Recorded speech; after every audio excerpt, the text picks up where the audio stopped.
नमस्कार दोस्तों, बायजूस एग्जाम प्रोपाइस में आप सभी का स्वागत है।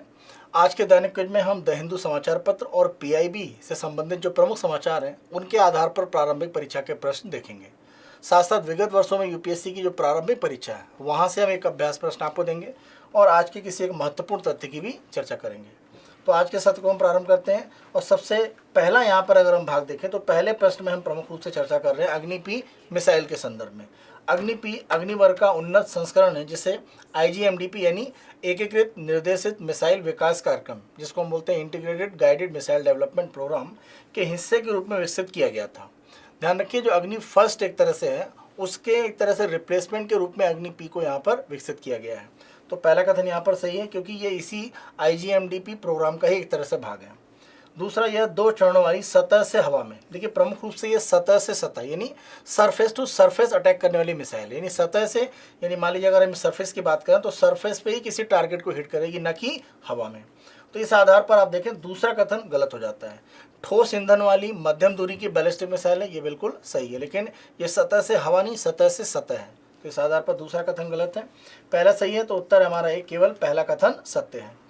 तो इस मिसाइल के संदर्भ में आप देखें इसका जो प्रारंभिक परीक्षण की जो स्थितियां हैं वो यहाँ पर एक तरह से जो प्रारंभिक स्थिति रहती है परीक्षण की सबसे पहले, क्योंकि किसी भी मिसाइल को सेना को देने से पहले इसके कई चरण के परीक्षण किए जाते हैं। तो ये अग्नि-P का जो परीक्षण है वो एक तरह से यहाँ पर किया गया है और यहाँ पर आप देखें इसका नाइट ट्रायल प्रमुख रूप से किया गया है और इसके माध्यम से माना गया है कि जो सामरिक हमारी एक जो क्षमता है मिसाइल डेवलपमेंट में वो काफ़ी मजबूत होगी। यहाँ पर आप ये ध्यान रखें कि 2 चरण की है, सरफेस यानी सतह से सतह मार करती है और साथ साथ कैनिस्टर, यानी एक तरह से आप देखें इस तरह से एक कैनिस्टर में मिसाइल को रख के भी लॉन्च किया जा सकता है और ये रोड मोबाइल, ये कह सकते हैं सड़क पर, या मोबाइल एक तरह से जो व्हीकल है उसके ऊपर रखकर इस मिसाइल को लॉन्च किया जा सकता है। तो इस रूप में काफ़ी महत्वपूर्ण है और इसमें जो ईंधन है वो ठोस है और मध्यम दूरी की ये मिसाइल है। तो यहाँ पर ये ध्यान रखें जो इसकी रेंज है वो 1000 से 2000 किलोमीटर के बीच में है। तो माना जा रहा है अग्नि फर्स्ट मिसाइल को ये रिप्लेस करेगी। तो यहाँ पर DRDO की तरफ से इसे डेवलप करके आगे चलकर आप देखें कि जो हमारी स्ट्रेटेजिक फोर्स कमांड है उसको ये मिसाइल एक तरह से दी जाएगी, यानी अग्नि फर्स्ट के रिप्लेसमेंट के रूप में ये रहेगी। दूसरा प्रश्न हम देखते हैं, विश्व का पहला तरल दर्पण दूरबीन यानी इंटरनेशनल लिक्विड मिरर टेलीस्कोप। तो यहाँ पर आप ध्यान रखें इसे देवस्थल यानी एक तरह से नैनीताल में स्थापित किया गया है। यहाँ पर अगर हम उत्तराखंड की बात करें तो ये विश्व के इस तरह के पहले अगर हम देखें तो टेलीस्कोप के रूप में है। तो यहाँ पर इस टेलीस्कोप में आप देखें सामान्य तौर पर जो भी टेलीस्कोप रहता है उसमें अगर हम प्रमुख रूप से जो मिरर की एक तरह से बात करते हैं तो उसमें ग्लास का उपयोग किया जाता है। तो आप देखें ग्लास का उपयोग होता है एक तरह से जो भी दर्पण रहता है, लेकिन यहाँ पर हम देखें तो उसका उपयोग करने, यानी दर्पण जो उपयोग किया जा रहा है वहाँ पर ग्लास की जगह पर उपयोग किसका हो रहा है, मरकरी का। तो यहाँ पर पारे का एक तरह से इसमें उपयोग किया गया, यानी मरकरी एक तरह से उसमें उपयोग किया गया और वो रिफ्लेक्ट करेगा जो भी यहाँ पर एक तरह से हम अन्वेषण करना चाहते हैं, जो भी एक तरह से खोज करना चाहते हैं। तो एस्ट्रोनॉमी में ये काफ़ी महत्वपूर्ण एक तरह से दूरबीन मानी जा रही है। यहाँ पर आप देखें प्रश्न का आधार प्रमुख रूप से क्या है। प्रश्न का आधार प्रमुख रूप से ये है कि नासा की तरफ से माना गया है कि जो वैश्विक स्तर पर एक तरह से प्रयास है कि हम यूनिवर्स के संदर्भ में खोज को और आगे बढ़ावा दें, यानी बिग बैंग के समय की जो स्थिति है उसके बारे में और ज़्यादा अनुसंधान करें। तो माना ये जा रहा है कि चंद्रमा पर एक तरह से ऐसे टेलीस्कोप स्थापित किए जाएं या चंद्रमा के चारों ओर ऐसा कोई टेलीस्कोप अगर गति कर रहा है तो उससे कुछ डाटा लिए जाए। तो यहाँ पर भारत में आप देखें रमन रिसर्च इंस्टीट्यूट उसकी तरफ से एक टेलीस्कोप डेवलप किया जा रहा है जिसका नाम है प्रत्यूष। तो यहाँ पर आप देखें एक तरह से नासा की तरफ से कहा जा रहा है कि वो प्रत्यूष जो टेलीस्कोप है उसका डाटा भी एक तरह से उपयोग कर सकती है। तो ये टेलीस्कोप आप देखें एक तरह से चंद्रमा के चारों ओर गति करेगा और माना जा रहा है कि इसके द्वारा जो डाटा इकट्ठा किया जाएगा वो जो भी हमारे यूनिवर्स के निर्माण की प्रक्रिया है उसके बारे में बेहतर जानकारी दे पाएगा। तो जो भी हमारे यूनिवर्स का एक तरह से जो डार्क एज है उसके बारे में महत्वपूर्ण डाटा इस प्रत्यूष, अगर हम यहाँ पर टेलीस्कोप की बात करें तो उससे प्राप्त होगा। नाम ध्यान रखें, probing reionization of the universe using signal from hydrogen. तो प्रत्यूष टेलीस्कोप के संदर्भ में सूचना है, उसी आधार पर हमने यहाँ पर जो तरल एक दर्पण दूरबीन है उसके बारे में प्रश्न आपसे पूछा। तीसरा प्रश्न देखते हैं, निम्नलिखित कथनों पर विचार करें। अपने जीवाणुरोधी और एंटी फंगल गुणों के कारण एथेनॉल, जिसे एथिल अल्कोहल में कहा जाता है, का उपयोग हैंड सैनिटाइजर और मेडिकल वाइप्स में किया जाता है। ध्यान रखें ये एक तरह से बड़े पैमाने पर आपका हैंड सैनिटाइज़र और जो वाइप्स एक तरह से यूज़ किए जाते हैं, और थोड़े वेट एक तरह से पेपर होते हैं या कह सकते हैं कॉटन क्लोथ रहते हैं, तो वाइप के रूप में उनका उपयोग किया जाता है। उसमें हम देखें तो एथेनॉल का उपयोग किया जाता है। तो ये एंटी फंगल और एक तरह से माना जाता है कि एंटी बैक्टीरियल इसमें क्वालिटी होती है। तो ये कवक और साथ साथ अगर हम बात करें कि जो बैक्टीरिया एक तरह से जीवाणु है, दोनों का विरोधी होता है, तो इस आधार पर इसका उपयोग होता है। तो पहला कथन यहाँ पर आपका सत्य है। दूसरा, जब भी हम एक तरह से एथेनॉल का ईंधन में उपयोग करते हैं, आप देखें एथेनॉल की एक तरह से ब्लेंडिंग की जाती है, तो पेट्रोल में एथेनॉल लगभग मिलाया जाता है, तो इस आधार पर माना यह जाता है कि कार्बन मोनोऑक्साइड और नाइट्रोजन ऑक्साइड का जो उत्सर्जन है वो घट जाता है। तो एथेनॉल जो ब्लेंडिंग होती है किसी भी एक तरह से फ्यूल में आप देखें तो माना जाता है कि जो हानिकारक गैसों के उत्सर्जन है वो थोड़े से रुकते हैं। तो यहाँ पर दूसरा कथन भी सही है। तो एथेनॉल के संदर्भ में दोनों कथन सत्य हैं। तो उत्तर हमारा सी, 1 और 2 दोनों कथन सत्य हैं। प्रमुख रूप से यहाँ पर अगर हम देखें एक तरह से जो प्रश्न का आधार है, एथेनॉल के निर्माण के लिए एक प्रक्रिया ये भी सोची जा रही थी कि जो भी एक तरह से धान का भंडार है, खासतौर से अगर हम चावल की बात करें तो चावल का जो भंडार है, तो जो बचा हुआ चावल या पुराना चावल है उसका भी एक तरह से उपयोग एथेनॉल के प्रोडक्शन में किया जा सकता है। लेकिन यहाँ पर आप देखें कि पिछले जुलाई से लेकर अभी तक का आंकड़ा जो सरकार की तरफ से दिया जा रहा है, जो सरकार के फूड सेक्रेटरी की तरफ से बोला गया है कि किसी भी तरह से जो चावल का भंडार है भारत में उसका उपयोग एथेनॉल के प्रोडक्शन के लिए नहीं किया गया। किया जा सकता है, इसके बारे में कुछ विचार व्यक्त किए गए थे कि हमारे पास जो अतिरिक्त भंडार है उसका उपयोग किया जाए, लेकिन ऐसा नहीं हुआ है। चौथे प्रश्न को देखते हैं। निम्नलिखित कथनों पर विचार करें। CAR टी सेल थेरेपी यानी कैमेरिक एंटीजन रिसेप्टर यानी CAR टी सेल थेरेपी में रोगियों की टी सेल कोशिकाओं को हटा दिया जाता है और CAR-T कोशिकाओं का उत्पादन करने के लिए प्रयोगशाला में संशोधित किया जाता है।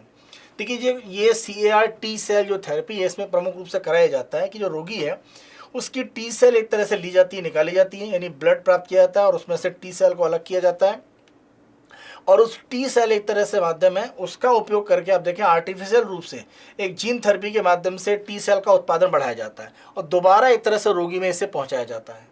तो ये टी सेल प्रमुख रूप से क्या करते हैं, इनके द्वारा आप देखें कि जो भी हानिकारक एक तरह से जो भी तत्व होते हैं, जैसे अगर हम कैंसर की बात करें तो कैंसर को बढ़ावा देने के लिए जो भी तत्व उत्तरदायी हैं उनको पता लगा के एक तरह से टी सेल नष्ट करते हैं। तो कई प्रकार के कैंसर में आप देखें ये जो CAR-T सेल थेरेपी है काफ़ी एक तरह से लाभदायक है। खास तौर से अगर हम यहाँ पर देखें, माना जाता है कि ल्यूकेमिया और लिम्फोमा में लगभग 90% आप देखें कि इसके जो इलाज की प्रक्रिया वो लाभकारी है। लेकिन अन्य प्रकार के कैंसर में आप देखें कि जो उसकी सक्सेस रेट है वो उतनी बेहतर नहीं है, लेकिन यहाँ पर ल्यूकेमिया और लिम्फोमा में एक तरह से माना गया है कि काफ़ी हद तक काफ़ी बेहतर है, 90% काफ़ी अच्छी दर है।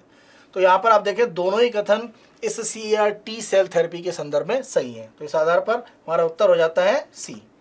प्रश्न का प्रमुख रूप से आधार ये है कि भारत में आप देखें कि भारत में स्वदेश निर्मित एक जीन थेरेपी के आधार पर आप देखें कि भारत के महामहिम राष्ट्रपति जी की तरफ से एक जीन थेरेपी जो भारत में डेवलप की गई है और जिससे कैंसर का इलाज किया जा सकता है वो यहाँ पर एक तरह से बनाई गई है और उसका यहाँ पर उद्घाटन किया गया। तो ये CAR-T सेल थेरेपी का उपयोग करेगा। तो माना जा रहा है कि हम अपने साधन से जब इसको विकसित करेंगे तो ये काफ़ी सस्ता होगा और ख़ासतौर से जैसे ल्यूकेमिया या लिम्फोमा की बात करें, इस तरह के कैंसर के इलाज में इसका आसानी से उपयोग हो सकता है और काफ़ी ये अफोर्डेबल होगी, क्योंकि जीन थेरेपी थोड़ी महंगी मानी जाती है। लेकिन भारत में ये स्वदेश विकसित जो तकनीक है जीन थेरेपी की, ये कैंसर के इलाज को थोड़ा सस्ता भी एक तरह से करेगी।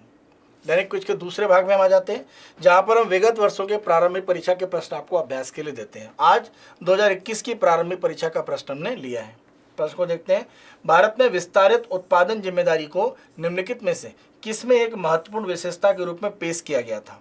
देखिए, एक्सटेंडेड प्रोड्यूसर रिस्पॉन्सिबिलिटी का मतलब ये है कि अगर किसी कंपनी ए के द्वारा कोई सामान मान लीजिए बी बनाया गया है, तो ये बी सामान का जब उपयोग बंद होगा या मान लीजिए इसको खराब होने के बाद इसका उपयोग बंद किया जा रहा है, तो इसको प्राप्त करके रिसाइकिल करके इसके यूज़ की प्रक्रियाओं के लिए कंपनी को उत्तरदायी बनाना। तो आप केवल उत्पादक ही नहीं है, उत्पादन करके आपने जब बेचा उसके बाद भी जब वो सामान का उपयोग बंद हो जाएगा तो आपका उत्तरदायित्व तो बन जाएगा। खास तौर से अगर हम ई वेस्ट के संदर्भ में बात करें तो जो एक तरह से आपका इलेक्ट्रॉनिक वेस्ट है, जो ई कचरा है, उसमें आप देखें उसके प्रबंधन और हैंडलिंग को लेकर जो 2011 का हमारा नियम है उसमें यही बात बोली गई है। तो कोई कंपनी अगर मान लीजिए कि किसी तरह का जैसे लैपटॉप मान लीजिए बनाती है, तो लैपटॉप जब एक तरह से बाजार में उपयोग नहीं हो रहा है, मान लीजिए 5 6 7 या 8 10 साल के बाद, तो वो कंपनी उसको एक्वायर करेगी, रिसाइकल करने या अन्य प्रकार की प्रक्रिया एक तरह से करेगी। तो इसी को हम विस्तारित उत्पादक जिम्मेदारी कहते हैं। तो ये ई कचरे के संदर्भ में जो 2011 का नियम है उसके साथ में जुड़ा हुआ है। तो यहाँ पर सी आपका विकल्प है, तो उत्तर है हमारा सी। दैनिक क्विज के अंतिम भाग में आ जाते हैं, जहाँ पर हम आज के तथ्य की चर्चा करेंगे। और आज हम सौर जियो इंजीनियरिंग की बात करेंगे। देखिए, सौर जियो इंजीनियरिंग का मतलब ये है कि सौर विकिरण का एक तरह से प्रबंधन करना, और उस प्रबंधन के आधार पर पृथ्वी का जो तापमान, यानी हम एक तरह से बात करें पृथ्वी के चारों ओर वायुमंडल में जो अलग अलग गैस हैं, खासतौर से अगर हम हरित गृह गैसों की बात करें, जैसे CO2 है, तो इनके द्वारा एक तरह से जो ग्लोबल वार्मिंग की स्थिति बढ़ रही है उसको थोड़ा सा ये कम करेगा। तो पृथ्वी के तापमान को कम करने के संदर्भ में अलग अलग प्रकार के जो भी कॉन्सेप्ट या सिद्धांत उपयोग किए जाते हैं वो सौर जियो इंजीनियरिंग में आते हैं।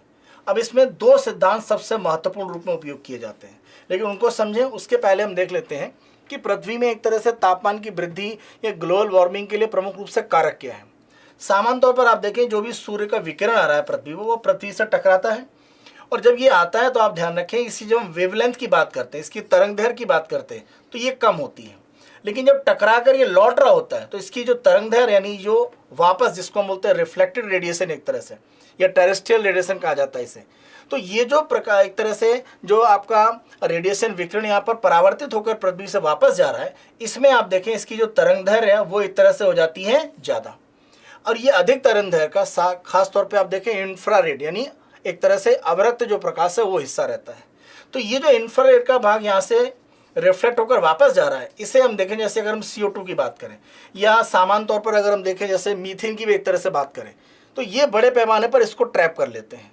तो होता ये है कि ये जो CO2 या अन्य प्रकार की जो हरित गृह गैस है, ग्रीन हाउस गैसेस हैं, वो इसको ट्रैप करती हैं, और ये क्या करता है, ये हमारे वायुमंडल में एक तरह से हीट को बढ़ाकर पृथ्वी के तापमान को बढ़ाता है। अगर हम कुछ ऐसा कर पाए कि यहाँ पर ये जो हीट ट्रैप की जो स्थितियाँ हैं, यानी ये जो यहाँ पर परावर्तित एक तरह से भाग है, उसकी स्थितियों को थोड़ा सा अगर हम बैलेंस कर पाएँ, यानी ये हीट ट्रैपिंग अगर एक तरह से ना हो पाए, और मान के चलिए कि जो भी सूरज का जो विकिरण आ रहा है, अगर हम उसको एक तरह से रिफ्लेक्ट करने की स्थितियों में आ जाए, या उसको एक तरह से परावर्तित करने की स्थिति में आ जाए, तो वो एक तरह से यहाँ पर बैलेंस बन सकता है। यानी जितना विकिरण आ रहा है उसकी तुलना में आप देखें कि जो वापस जा रहा है तो ज़्यादा एब्जॉर्ब हो रहा है, एक तरह से वापस जाने की स्थितियाँ उतनी नहीं है, वो रुक रहा है। तो बैलेंस क्या हो रहा है कि अगर हीट ज़्यादा रुक रही है तुलनात्मक रूप में जितना आ रहा है, और जो रुक रहा है, अगर रुकने वाला विकिरण ज़्यादा है तो तापमान बढ़ेगा। तो ये जो विकिरण वापस जा रहा है, यहाँ पर हमें एक तरह से काम करने की ज़रूरत है। और प्रमुख रूप से आप देखें ये जो आपका सौर जियो इंजीनियरिंग है वो इसी तरह से काम करता है। तो पहला तरीका है स्ट्रेटोस्फेरिक एरोसेल इंजेक्शन के रूप में, यानी जो स्ट्रेटोस्फेयर का पार्ट है वहाँ पर आप देखें बहुत सारे एरोसेल एक तरह से इंजेक्ट किए जाते हैं, और ये क्या करता है कि ये जो भी एक तरह से कह सकते हैं हीट का पार्ट है उसको प्रमुख रूप से रिफ्लेक्ट कर देते हैं। तो यहाँ पर जैसे इस तरह के पार्टिकल हैं, जैसे ये यहाँ पर प्लेन के माध्यम से एरोसोल, यानी एक तरह से कह सकते हैं कुछ पार्टिकल उनको वायुमंडल में भेजा गया, खासतौर से कहाँ पर, स्ट्रेटोस्फीयर में। अब जो भी सूरज का विकिरण आएगा वो इससे टकरा कर वापस जाएगा। तो मानकर चलिए कि यहाँ पर ये जो विकिरण आने वाला है उसकी संख्या को एक तरह से हम कम कर दे रहे हैं, क्योंकि ध्यान दीजिए कि CO2 और मीथेन इस तरह की जो हानिकारक गैसें हैं, जो भी एक तरह से ग्रीन हाउस गैसेस हैं, उनको कम करने का हम काम कर ही रहे हैं। लेकिन ग्लोबल वार्मिंग तो हो ही रही है, पृथ्वी का तापमान तो बढ़ ही रहा है। तो आने वाला अगर रेडिएशन उसको हम कर दें तो ये जो तापमान बढ़ रहा है वो बैलेंस हो जाएगा। यानी मान लीजिए कि इससे तापमान 4 डिग्री बढ़ता है, और ग्लोबल वार्मिंग से मान लीजिए 2, तो 6 डिग्री बढ़ रहा है। लेकिन अगर ये 4 को घटाकर हम 3 कर दें तो होगा क्या, ये 3 2 यानी कितना होगा, 5 ही। तो हम आने वाला जो विकिरण है उसको एक तरह से रिफ्लेक्ट करने का काम यहाँ पर कम रहे। तो वो प्रक्रिया कैसे होगी, एरोसेल ये जो पार्टिकल एक तरह से स्ट्रेटोस्फीयर में है वहां पर सूरज का विकिरण टकराएगा और रिफ्लेक्ट हो जाएगी, वो पृथ्वी पर आएगा ही नहीं। तो क्या होगा, पृथ्वी के तापमान के बढ़ने की स्थितियां थोड़ी सी घटेंगी। तो ये तरीका पहला है जिसको हम एक तरह से बोलते हैं ये SCI यानी स्ट्रेटोस्फेरिक एरोसेल इंजेक्शन मॉडल कहलाता है। दूसरा समुद्री बादल को चमकाना यानी मैरीन क्लाउड ब्राइटनिंग। तो ये MCB अगर देखें तो यहाँ पर क्या किया जाता है कि जो भी एक तरह से समुद्री भाग है उनके ऊपर आप देखें एक तरह से जो क्लाउड है उनके बढ़ने की स्थितियों को बढ़ावा दिया जाता है। अब समुद्र के ऊपर क्यों, क्योंकि समुद्र में आप देखें एक तरह से वाष्पन की जो प्रक्रिया उससे भाप एक तरह से जो बन रही है, तो वो क्लाउड फॉर्मेशन की प्रक्रियाओं के लिए काफ़ी कह सकते हैं बेहतर स्थिति है। तो कुछ ऐसे पार्टिकल होते हैं, कुछ ऐसे सॉल्ट होते हैं, आपने आर्टिफिशियल एक तरह से जो रेनफॉल है क्लाउड सीडिंग वो सुना होगा, उसी तरह की प्रक्रिया है। तो यहाँ पर समुद्र के ऊपर इस तरह के पार्टिकल या इस तरह के सॉल्ट का कह सकते हैं स्प्रे किया जाता है, जिससे क्लाउड फॉर्मेशन होता है। अब ये जो क्लाउड फॉर्मेशन है ये भी क्या करता है, सूरज के विकिरण को एक तरह से क्या करेगा, रिफ्लेक्ट करेगा। तो एक तो कुछ कण होंगे जो रिफ्लेक्ट करेंगे, तो ये सूरज के प्रकाश को रिफ्लेक्ट कर देंगे, तो पृथ्वी पर जाने वाला प्रकाश एक तरह से क्या हो जाएगा, कम। दूसरा जो एक तरह से बादलों का निर्माण होगा वो सूरज के विकिरण को रिफ्लेक्ट करेंगे, तो ये भी एक तरह से सूर्य के आने वाले विकिरण को घटाएंगे। तो इस आधार पर हम कर क्या रहे हैं, हम कर ये रहे हैं कि ये जो एक तरह से हीट ट्रैप हो रही है उसको रोकने के उपाय तो चल ही रहे हैं। हम आने वाला हीट है उसके भाग को ही पहले रिफ्लेक्ट कर दे रहे हैं, जिससे कि वो रेडिएशन पृथ्वी पर जो आ रहा है उसकी संख्या या उसकी जो मात्रा थोड़ी सी घट जाए। इसी पूरी प्रक्रिया को हम सौर जियो इंजीनियरिंग में एक तरह से दो अलग अलग कॉन्सेप्ट के माध्यम से आगे बढ़ाते हैं। तो ये सौर जियो इंजीनियरिंग आप देखें काफ़ी महत्वपूर्ण एक कॉन्सेप्ट है, क्योंकि पृथ्वी के तापमान की जो वृद्धि है उसको रोकने में काफ़ी महत्वपूर्ण माना जा रहा है। तो आज के तथ्य को यहीं पर हम समाप्त करते हैं और इसी के साथ हमारा जो दैनिक क्विज है वो समाप्त होता है। उम्मीद है दैनिक क्विज के अलग अलग जो हमारे अंश हैं वो काफ़ी बेहतर रूप में आपको जो वैकल्पिक प्रश्न है उनको एक तरह से हल करने में आपको एक तरह से मदद करते हैं। अगर ऐसी स्थिति है तो हमारे इस इनिशिएटिव को अधिक से अधिक लाइक करें। आज के सत्र को समाप्त करते हैं। कल दैनिक क्विज में पुनः आप लोगों से मुलाकात होगी। आप सभी अपना बेहतर तरीके से ध्यान रखें। धन्यवाद।